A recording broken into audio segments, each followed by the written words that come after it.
While being openly gay in Hollywood these days isn't controversial, back in the mid-20th century, it was something that could end even the most well-established star's career. In today's video, we're taking a trip back in time to talk about two men who arguably had the happiest marriage in old Hollywood. William Haines might not be a name that comes up often today, but in the late 20s and early 30s, he was one of the film industry's best-known stars. Sadly, in the 30s, his acting career was cut short due to his refusal to deny his homosexuality. He went on to start a successful interior design business with his life partner, Jimmy Shields. If the two were alive today, it's reasonable to assume they would have taken advantage of the modern world's more progressive laws and gotten married. Keep watching to learn all about their passionate and heartwarming love story. As Facts First presents, these two men had the happiest marriage in old Hollywood. From teen runaway to Hollywood movie star. William Haines was born January 2, 1900, in Staunton, Virginia. As a child, he was baptized at the Trinity Episcopal Church. Later, he sang in the church's choir. It didn't take him long to discover his passion for stage performance and motion pictures. He spent much of his free time watching early silent films at the local movie theater, all the while dreaming of one day becoming a star himself. When Haines was 14, he ran away from home with another unidentified young man he referred to as his boyfriend. The two lovers made their way to Richmond and then to Hopewell, a town with a reputation for, quote, immorality. They both found work at the local DuPont factory manufacturing nitrous cellulose for $50 a week. In order to supplement their income, they opened a dance hall, which possibly also served as some kind of brothel. Haines's parents were naturally quite distressed over his disappearance, and they eventually tracked him down via the police to Hopewell. Despite their insistence, Haines refused to return home. Instead, he remained in Hopewell, where he would send money back home regularly to support his family. Haines and his boyfriend remained there until 1915, when the town was destroyed by a massive fire. He moved to New York City, but it's unclear if his partner came with him.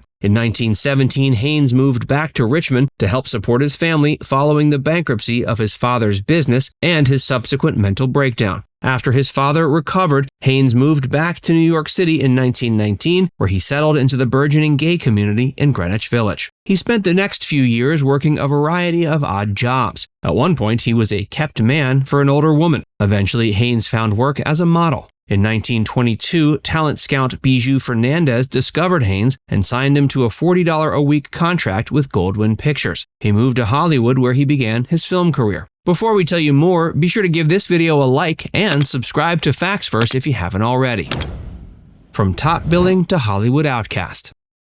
Once in Hollywood, William Haines quickly became one of the most celebrated leading men of his time. He appeared in films like Brown of Harvard, alias Jimmy Valentine, and A Tailor-Made Man. In 1930, he topped the Quigley Poll, a survey of film exhibitors, and from 1928 to 32, he ranked among the top 5 box office stars. Seemingly at the peak of his career, Haines walked away from his acting career in 1933 and never acted again. In 1924, Loews Theaters Incorporated acquired Metro Studios, Louis B. Mayer Pictures, and Goldwyn Pictures and merged the studios to form MGM. Later that year, MGM lent Haines out to Columbia for a 5-year picture deal. Columbia was so impressed by his performances, they made an offer to buy out his contract. MGM, not wanting to lose one of their star players, refused. It was around this time Haines's good fortune with MGM took off. Up until this point, he had only appeared in minor roles. But beginning with 1925's Little Andy Rooney, he was given more significant roles. He followed that role up with another major role in 1926's Brown of Harvard. This was the first time he played the sort of role for which he is best remembered, the sort of wisecracking, haughty young man. While 1926 was a big year for his acting career, it was also very important for another reason. That was the year he made a publicity trip to the Big Apple. There, he met his future life partner, Jimmy Shields. Haines managed to convince Shields to return to Hollywood with him to work as an extra. The two quickly fell madly in love and began living together. While it was obvious they were very committed to each other, the press refused to comment on their relationship. For the next couple of years, Haines's career continued to blossom. He starred in films such as West Point and The Smart Set, both of which hit theaters in 1928. That same year, he shared the screen with Marion Davies in Show People. Haines managed to successfully make the transition to starring in talkies. His first talkie was Alias Jimmy Valentine, which proved a commercial success. He followed that up with Navy Blues. Over the next few years, he found more success with films like Way Out West, A Tailor-Made Man, and Are You Listening? While Haines' career was thriving, Hollywood was in a state of flux. Following the murder of William Desmond Taylor and Virginia Rapp and several other scandals, some people throughout the country became convinced Hollywood was a place of debauchery and sin. All the while, there were those who were becoming increasingly concerned about the content of the movies produced at the time. The Catholic Legion of Decency was organized in 1934 to identify objectionable material in films for Catholics. Several other religious and moral watchdog organizations began to express concern over the content of motion pictures as well. Ultimately, this moral outcry resulted in the implementation of the strict content enforcement guidelines known as the Production Code. This brought about the end of the pre-code era of Hollywood.